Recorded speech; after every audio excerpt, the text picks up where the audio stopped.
Shalom saudara-saudari semuanya, apa kabarnya? Saya berharap semuanya sehat-sehat semua.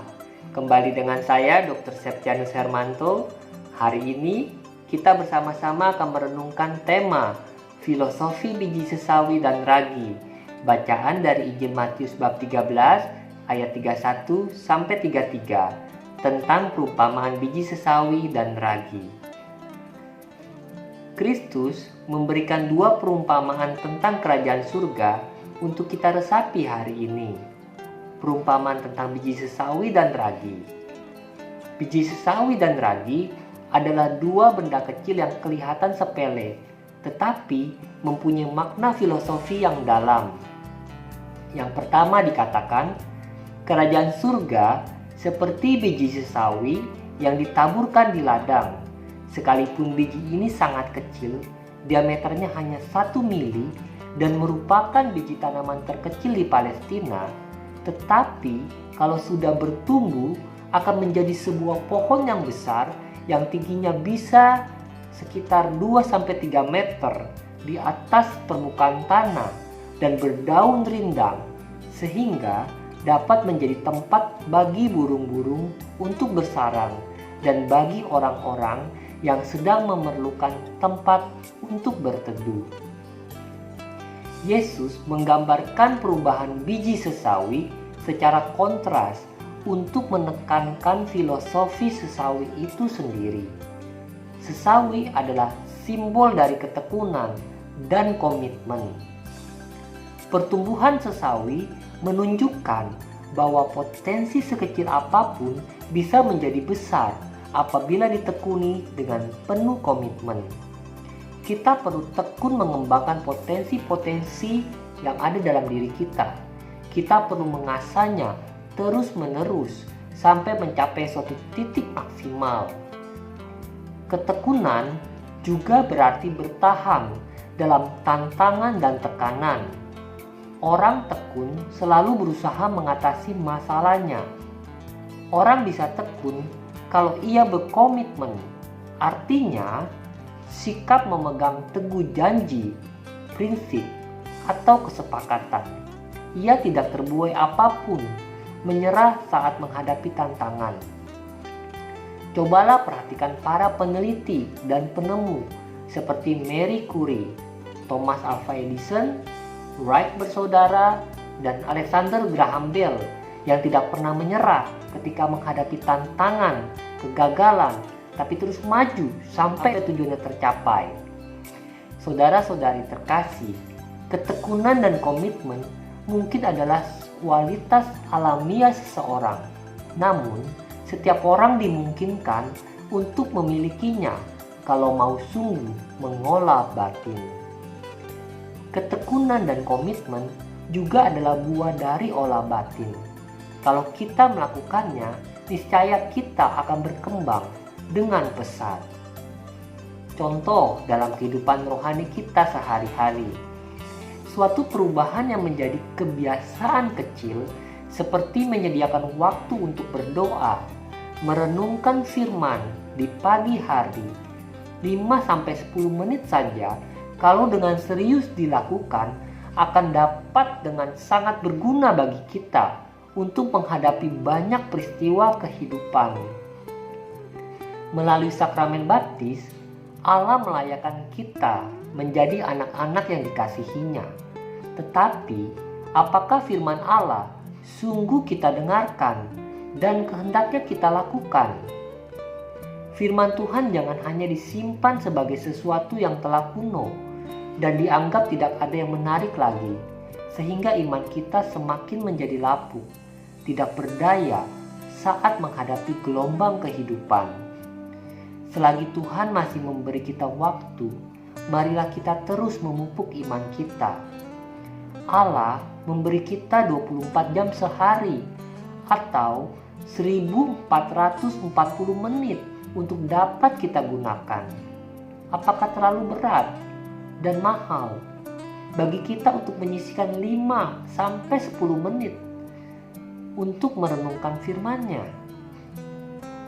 Mari kita ingat, perbuatan atau kebiasaan kecil ini kalau sungguh dilakukan dengan tulus, akan dapat sangat berguna dan berpengaruh terhadap setiap keputusan yang harus kita ambil dan membuat kita semakin peka untuk mendengar bimbingannya.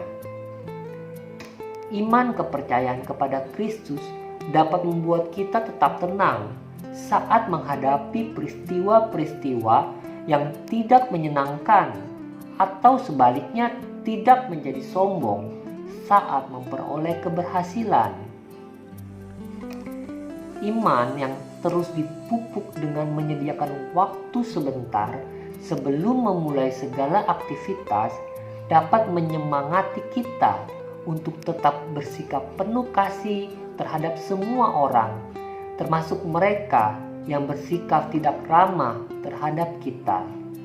Juga lewat sapaan atau senyuman yang tulus, uluran tangan dan perhatian kepada yang sedang kesulitan dan lain sebagainya, bukan hal-hal besar, tetapi dapat membawa kesejukan bagi orang di sekitar kita dan menghadirkan kasih Allah di tengah kesibukan dunia.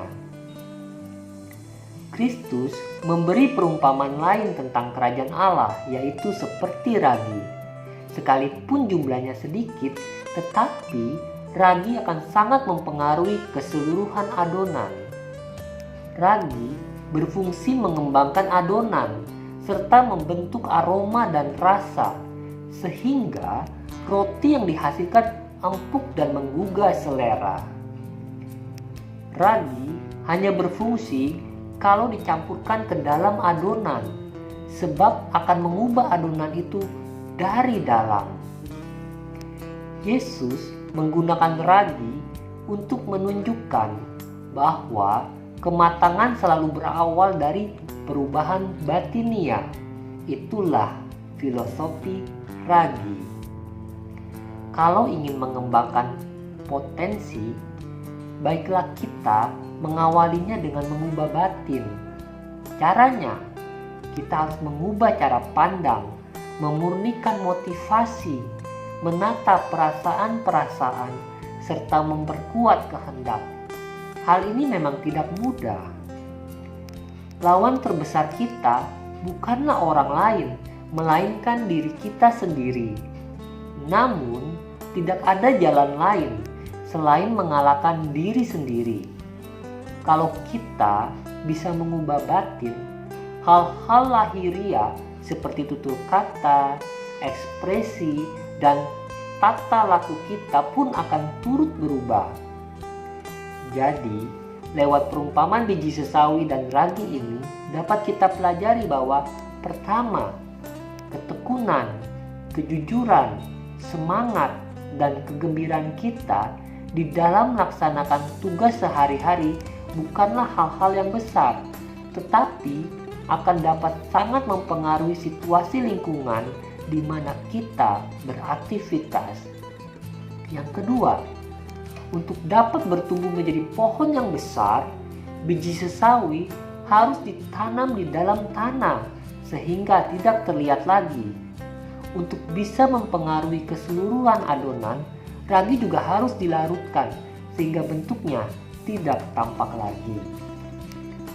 Artinya, ajaran-ajaran Kristus yang kita terima dan hayati mutlak harus kita lakukan, tetapi semua harus dinyatakan dalam perbuatan nyata tanpa bertujuan untuk menonjolkan diri, mencari pujian, atau bersikap seperti hamba yang melakukan tugas semata-mata untuk mendapat upah. Lakukanlah dengan tulus dan gembira karena kita tahu kita dikasihi Tuhan dan ingin membalas kasih-Nya dengan mengerjakan apa yang Dia izinkan untuk dilakukan dan di dalam jalannya.